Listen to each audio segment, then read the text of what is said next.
So a while ago, I tried an experiment. For 1 year, I would say yes to all the things that scared me.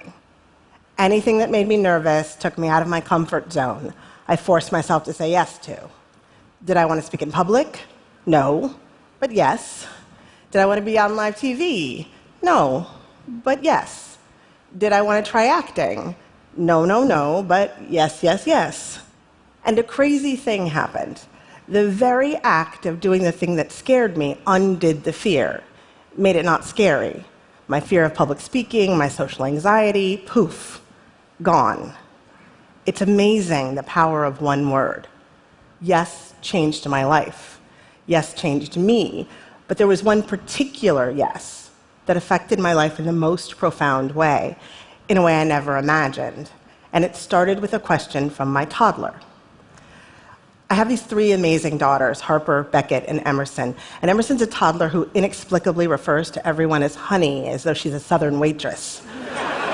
Honey, I'm gonna need some milk from my sippy cup. The Southern waitress asked me to play with her one evening when I was on my way somewhere, and I said yes. And that yes was the beginning of a new way of life for my family. I made a vow that from now on, every time one of my children asks me to play, no matter what I'm doing or where I'm going, I say yes, every single time. Almost. I'm not perfect at it, but I try hard to practice it. And it's had a magical effect on me, on my children, on our family. But it's also had a stunning side effect. And it wasn't until recently that I fully understood it, that I understood that saying yes to playing with my children likely saved my career.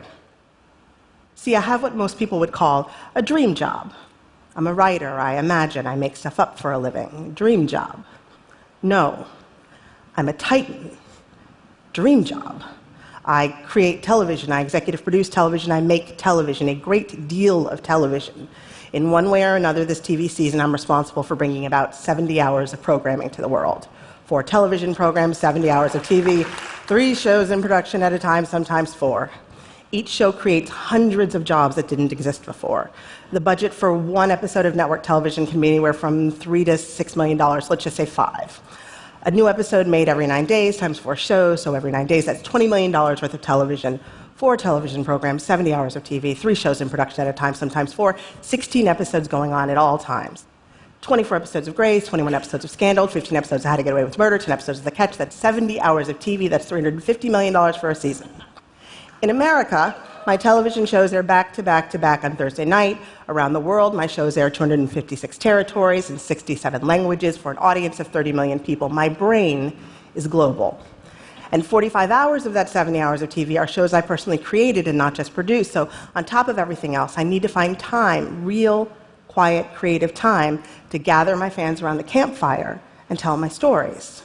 4 television programs, 70 hours of TV, 3 shows in production at a time, sometimes 4, $350 million, campfires burning all over the world. You know who else is doing that? Nobody. So, like I said, I'm a titan. Dream job.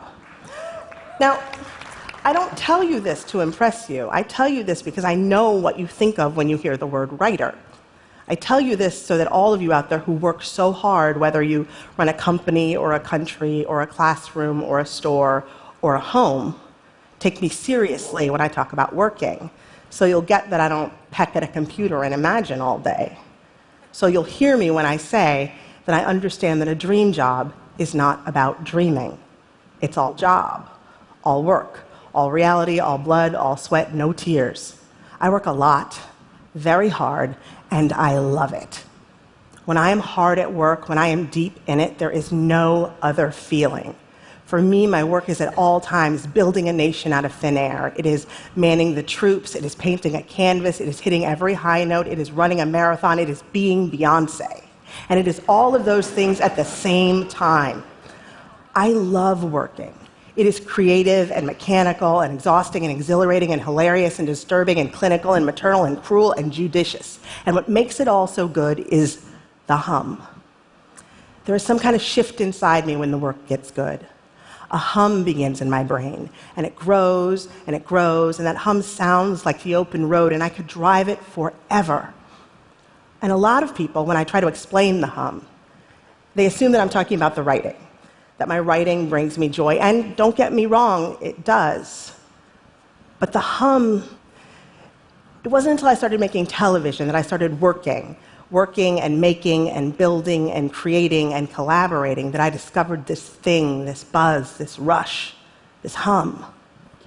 The hum is more than writing. The hum is action and activity. The hum is a drug.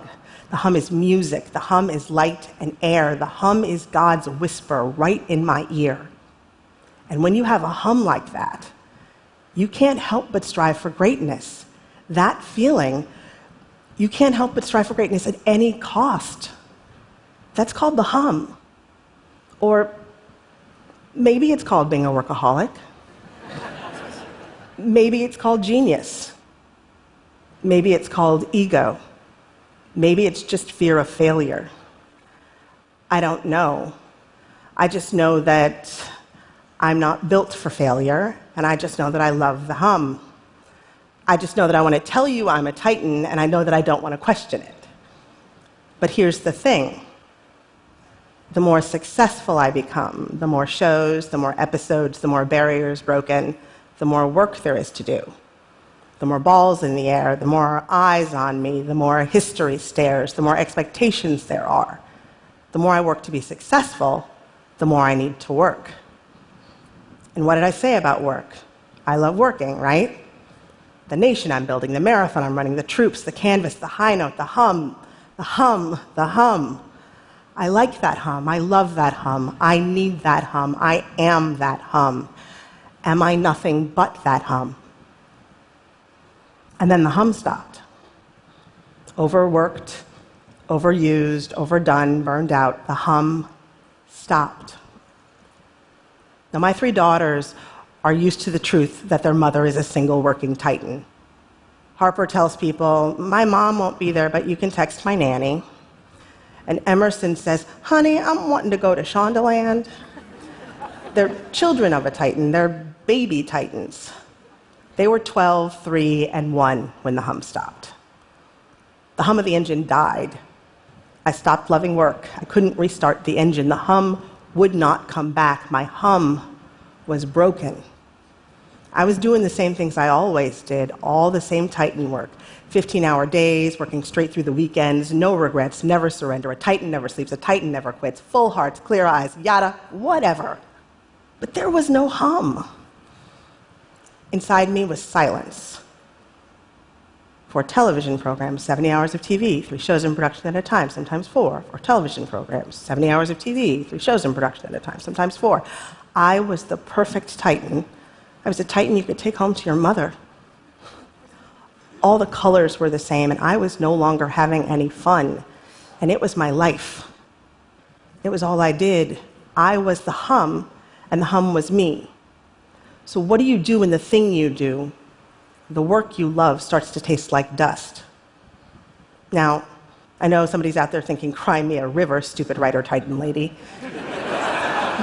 But you know, you do. If you make, if you work, if you love what you do, being a teacher, being a banker, being a mother, being a painter, being Bill Gates, if you simply love another person, if that gives you the hum, if you know the hum, if you know what the hum feels like, if you have been to the hum, when the hum stops, who are you? What are you? What am I? Am I still a titan? If the song of my heart ceases to play, can I survive in the silence? And then my Southern waitress toddler asks me a question. I'm on my way out the door. I'm late. And she says, Mama, want to play? And I'm just about to say no when I realize 2 things. 1, I'm supposed to say yes to everything. And 2, my Southern waitress didn't call me honey. She's not calling everyone honey anymore. When did that happen? I'm missing it, being a titan and mourning my hum, and here she is changing right before my eyes. And so she says, Mama, want to play? And I say yes. There's nothing special about it. We play, and we're joined by her sisters, and there's a lot of laughing, and I give a dramatic reading from the book, Everybody Poops. Nothing out of the ordinary. And yet, it is extraordinary because in my pain and my panic, in the homelessness of my humlessness, I have nothing to do but pay attention. I focus. I am still. The nation I'm building, the marathon I'm running, the troops, the canvas, the high note, does not exist. All that exists are sticky fingers and gooey kisses and tiny voices and crayons and that song about letting go of whatever it is that frozen girl needs to let go of. It's all peace and simplicity. The air is so rare in this place for me that I can barely breathe. I can barely believe I'm breathing. Play is the opposite of work. And I am happy. Something in me loosens, a door in my brain swings open, and a rush of energy comes. And it's not instantaneous, but it happens. It does happen. I feel it. A hum creeps back. Not at full volume, barely there. It's quiet, and I have to stay very still to hear it, but it is there. Not the hum, but a hum. And now I feel like I know a very magical secret. Well, let's not get carried away. It's just love. That's all it is. No magic, no secret. It's just love. It's just something we forgot. The hum, the work hum, the hum of the Titan, that's just a replacement. If I have to ask you who I am, if I have to tell you who I am, if I describe myself in terms of shows and hours of television and how globally badass my brain is, I have forgotten what the real hum is. The hum is not power, and the hum is not work-specific. The hum is joy-specific. The real hum is love-specific. The hum is the electricity that comes from being excited by life. The real hum is confidence and peace. The real hum ignores the stare of history and the balls in the air and the expectation and the pressure. The real hum is singular and original. The real hum is God's whisper in my ear, but maybe God was whispering the wrong words because which one of the gods was telling me I was a Titan? It's just love. We could all use a little more love, a lot more love.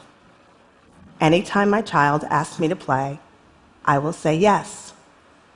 I make it a firm rule for one reason, to give myself permission to free me from all of my workaholic guilt.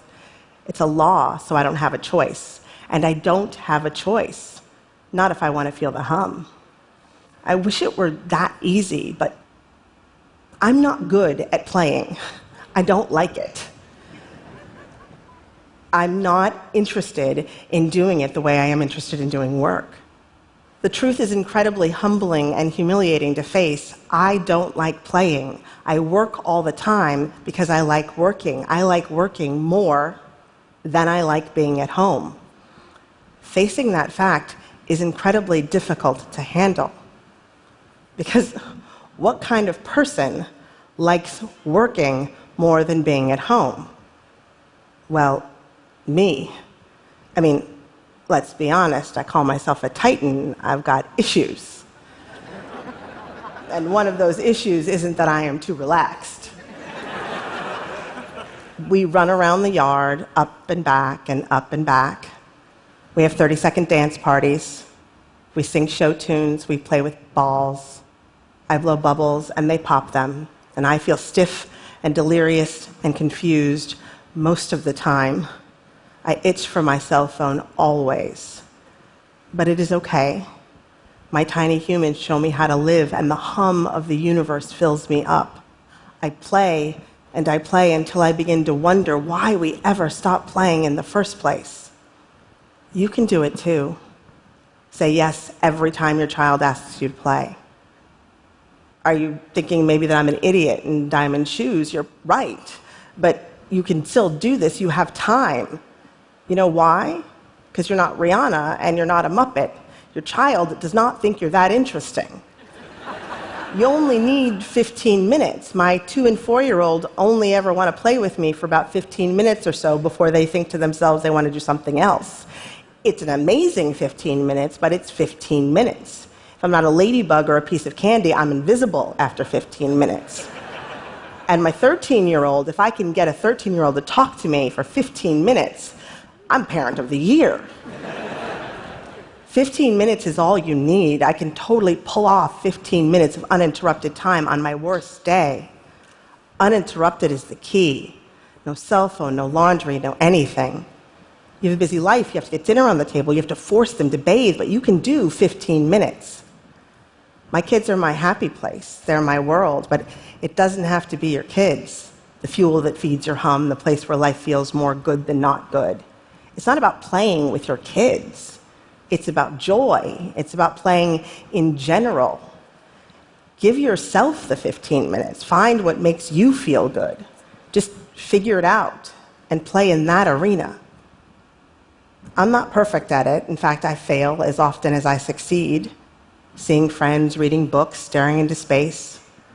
Wanna play starts to become shorthand for indulging myself in ways I'd given up on right around the time I got my first TV show, right around the time I became a titan in training, right around the time I started competing with myself for ways unknown.